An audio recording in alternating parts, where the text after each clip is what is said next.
అని ఒక సామెత ఉంది. అసెంబ్లీలో ప్రతిపక్షం లేదు గనక మిమ్మల్ని మీరు పొగుడుకుంటా ఉన్నారు, మేము బూతులు మాట్లాడమని. మాట్లాడి అన్ని ఎటుపోతాయండి? చంద్రబాబు గారు ఎంత భయంకరమైనటువంటి తిట్లు తిట్టించారండి. మీ పట్టాభి కానివ్వండి, మీ పార్టీలో వాళ్ళు, మీ సోషల్ మీడియా కానీ ఎంత భయంకరమైన పోస్టులు అండి. భారతమ్మ గారిని మొన్న కూడా ఎంత హీనంగా తిడుతూ ఉన్నారండి మీరు. ఇంత దారుణమైనటువంటి తిట్లు తిట్టడానికే ఒక నాంది పలికినటువంటి వాళ్ళు మీరు.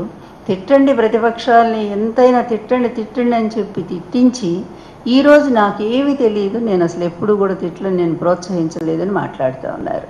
అందువలన అట్లాగే అదేవిధంగా దీని మీద కూడా అట్లాగే మాట్లాడుతూ ఉన్నారు. పథకాలన్నిటి మీద జగన్ గారి ఫోటో అని చెప్పి ఇలా చెప్పుకుంటూ పోతే వీళ్ళు అంటే చెప్పేది ఒకటి చేసేది ఒకటి.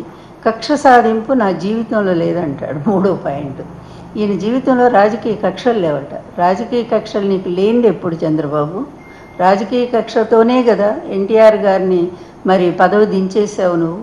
రాజకీయ కక్షతోనే కదా లక్ష్మీపార్వతిని రోడ్డు మీద పడేసావు. ఇప్పటికి కూడా తిడుతూనే ఉన్నారే మీరు.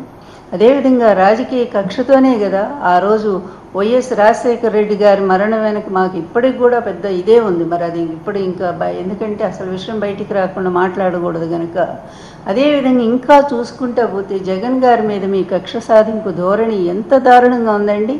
కేసు కాని కేసు, అసలు కేసే లేనటువంటి దాన్ని సోనియా గాంధీతో కలిసి మీరు ఆ రోజు ఎంత భయంకరంగా ఆ అబ్బాయి మీద, చిన్న అబ్బాయి, నా మిత్రుడు, నా స్నేహితుడు వైఎస్ రాజశేఖర రెడ్డి అని చెప్తారే, ఈ ఎంత పచ్చి అబద్ధం అండి. మీ మిత్రుడు స్నేహితుడు అయితే మీ మీద వైఎస్ రాజశేఖర రెడ్డి గారు మీ అవినీతి మీద ఆయన ఎందుకు కేసు పెట్టారండి అప్పుడు? అలాగే మీరు అంత గొప్ప మిత్రులైతే ఆయన కొడుకు ఆయన చనిపోయినాక ఇంకా మరి ఆ బిడ్డకు అండగా ఉండాలి కదా. అలాంటిది ఆయన మీద దొంగ కేసులు పెట్టించి ఒక లెటర్ రాయించి తర్వాత అందులో ఇంప్లీడ్ అయ్యి ఆ కేసును భయంకరంగా 16 నెలలు జైల్లో పెట్టించి ఇదంతా కక్ష సాధింపు కదా.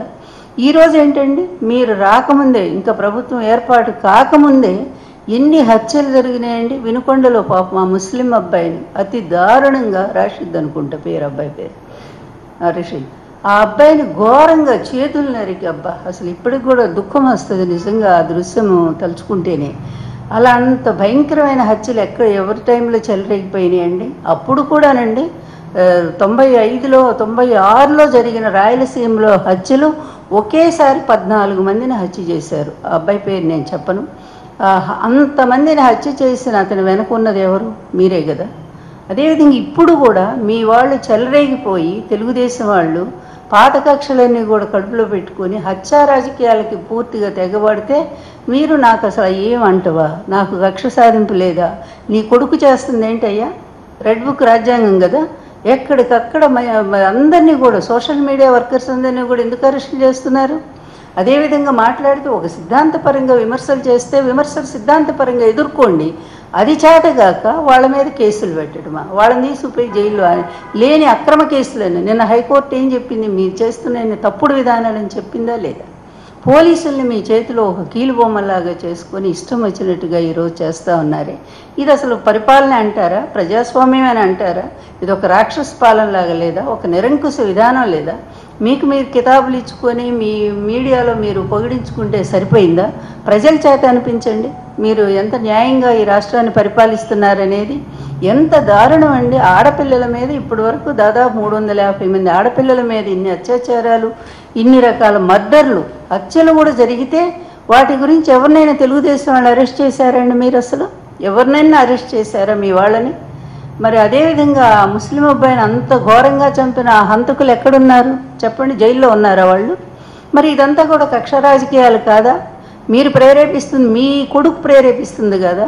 మీ కొడుకు ప్రోత్సాహంతోనే ఇచ్చలవిడిగా అతను ఎలక్షన్స్ ముందే చెప్పాడు, మీరు ఒక్కొక్కళ్ళు 30, 40 ఎన్ని అయినా సరే నేరాలు చేయండి, చేసి నా దగ్గరికి రండి, మీకు పోస్ట్ ఇస్తాను. దానివల్ల కదా రెచ్చిపోయింది.